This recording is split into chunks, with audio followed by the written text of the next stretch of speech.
Good morning, Senior Management of the Australian Council of Trade Unions. My name is Danielle Zawila, and today I'll be addressing a communication issue the organisation is currently facing of the China-Australia Free Trade Agreement. This presentation will provide you with an overview of the issue, identify our key stakeholders, and conclude with 3 recommendations for the organisation. To begin with a synopsis of the issue at hand, the China-Australia Free Trade Agreement was negotiated between the Australian and Chinese government and signed on the 17th of June 2015. However, the Free Trade Agreement did not include provisions for labour market testing, leaving potential for Chinese investors to employ migrant workers rather than Australian citizens and undermine wages. Due to this error, it is of high importance for the ACTU to react promptly and appropriately to avoid any damage to their reputation.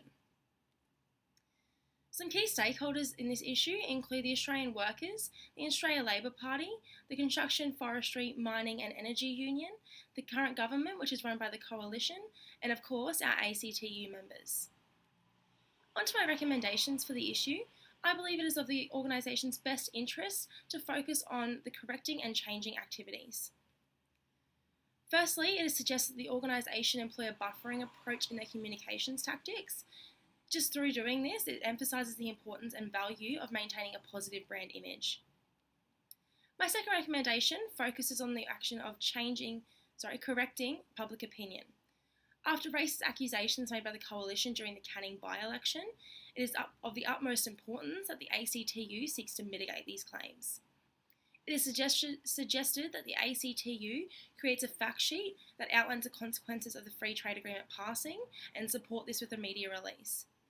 Additionally, the ACTU should also show concern for the consequences of the migrant workers, as there is potential for their wages to be undermined. The ACTU values a multicultural country, and it is of high importance to continue this message in future media and interviews. Finally, the organisation must seek to make a change, and it is recommended that this action focuses on legislative amendments. While the ACTU has already begun lobbying, it is beneficial for the organisation to, rather than stop the agreement, to seek a change that will make labour market testing a requirement in all current and future free trade agreements. To strengthen and support the organisation, it is also suggested to regularly meet with Australian workers to gather their input and opinions and voice these to the government. To recap on what I've gone over today, we've looked at the issue at hand, the key stakeholders that are currently involved, and I've provided 3 strategic recommendations, which include correcting, buffering and changing actions. Thank you very much for your time today.